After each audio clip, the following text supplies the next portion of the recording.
Hey there, this is Jim Burneka with the Firefighter Cancer Consultants. Today I'm going to talk to you about a second set of fire gear.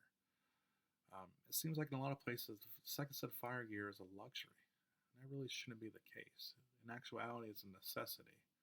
I'm going to try my best to show you why.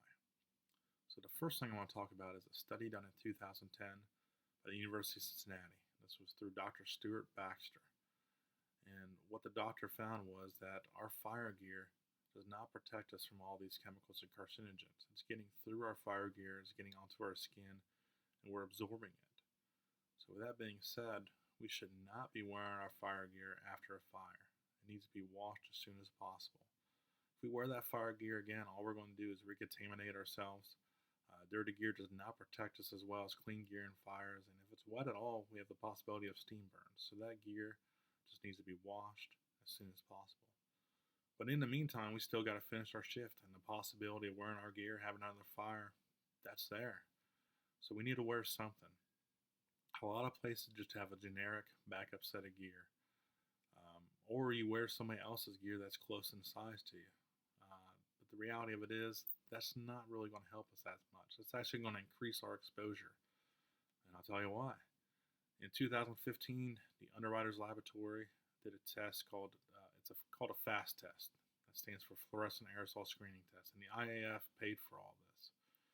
So what it is they had a firefighter that wore gear fitted specifically for him. They put him in a room and they had a fan set up and they blew a bunch of fluorescent aerosols on him.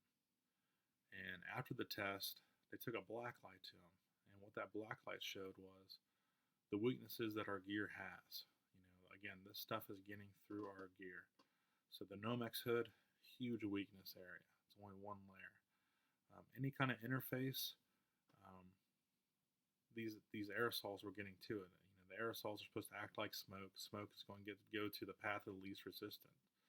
So where the gloves and the jacket meet, the jacket and the pants meet, and even where our boots end, these aerosols were getting to it. And that's a gear that's fitted specifically for us. If we're wearing gear that's too big or too little, the exposure is going to be even worse. So it's very important that we have a second set that's fitted specifically for us so we can reduce that exposure as much as possible. The only other resource that we really have right now is just through NFPA, and this is through NFPA 1500 is through the appendix, and I'll actually kind of just paraphrase, but I'll look at it here.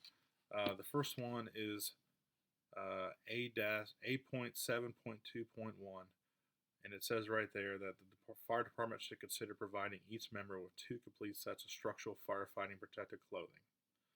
So the other thing is, and this goes into that last study I was talking about, the FAST study, is still NFPA 1500 A.7.2.2. Properly fitting protective clothing is important for the safety of the firefighter. So again, that's basically saying you need to have gear that's fitted specifically for you. So I'll put all those up here. A lot of times we have to get second set through the grants. Hopefully quoting these stuff will help if you're trying to do that. So really good luck to you, and thanks for listening.